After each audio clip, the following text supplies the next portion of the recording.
जय छठी मैया। इस बार 19 एवं 20 नवंबर 2023 दिन रविवार एवं सोमवार को छठ पूजा का तीसरा एवं चौथा दिन है, जिसे बड़ी छठ भी कहते हैं।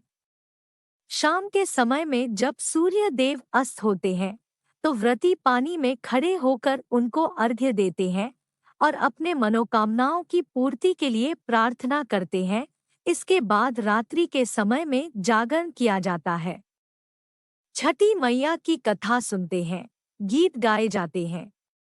धार्मिक मान्यताओं के अनुसार छठी मैया की कथा सुनने से मनोकामनाएं पूरी होती है। काशी के ज्योतिषाचार्य चक्रपाणि भट्ट से जानते हैं, छठी मैया की कथा। पौराणिक मान्यताओं के अनुसार छठी मैया को सूर्य देव की बहन और ब्रह्मदेव की मानस पुत्री माना जाता है। इनका नाम षष्ठी मैया है, जिन्हें आम बोलचाल की भाषा में छठी मैया या छठी मैया कहते हैं। छठ पूजा में सूर्य देव के साथ इस देवी का पूजन करते हैं। एक प्रकार से सूर्य देव और छठी मैया भाई बहन हुए। पौराणिक कथाओं के अनुसार जब ब्रह्मा जी ने सृष्टि की रचना प्रारंभ की तो उन्होंने अपने शरीर से के दो हिस्से किए, दायां भाग पुरुष और बायां भाग प्रकृति। प्रकृति के छठे भाग से षष्ठी देवी की उत्पत्ति हुई है। इनको देवसेना भी कहा जाता है। जो व्यक्ति षष्ठी देवी की पूजा करता है, उसके मन की मुराद अवश्य पूरी होती है।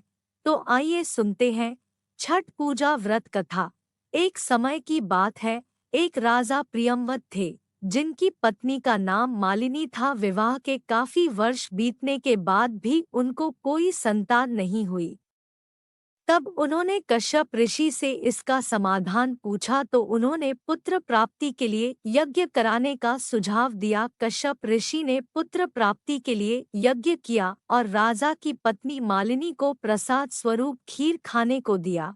उसके प्रभाव से रानी गर्भवती हो गई, जिससे राजा प्रियंवद बड़े खुश हुए। कुछ समय बाद रानी ने एक पुत्र को जन्म दिया, लेकिन वह भी मृत पैदा हुआ।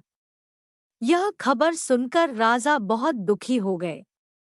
वे पुत्र के शव को लेकर श्मशान गए और इस दुख के कारण अपना भी प्राण त्यागने का निश्चय कर लिया।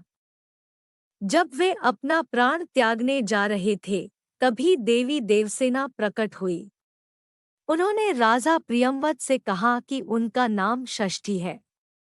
हे राजन, तुम मेरी पूजा करो और दूसरों लोगों को भी मेरी पूजा करने को कहो।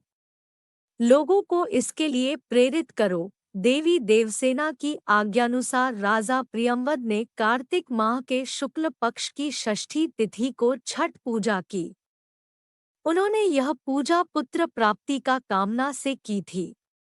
छठी मैया के शुभ आशीर्वाद से राजा प्रियंवद को पुत्र की प्राप्ति हुई। तब से हर साल कार्तिक शुक्ल षष्ठी को छठ पूजा की जाने लगी। जो व्यक्ति जिस मनोकामना के साथ छठ पूजा का व्रत रखता है और उसे विधि विधान से पूरा करता है, छठी मैया के आशीष से उसकी मनोकामना अवश्य ही पूर्ण होती है। लोग पुत्र प्राप्ति और संतान के सुख जीवन के लिए यह व्रत रखते हैं।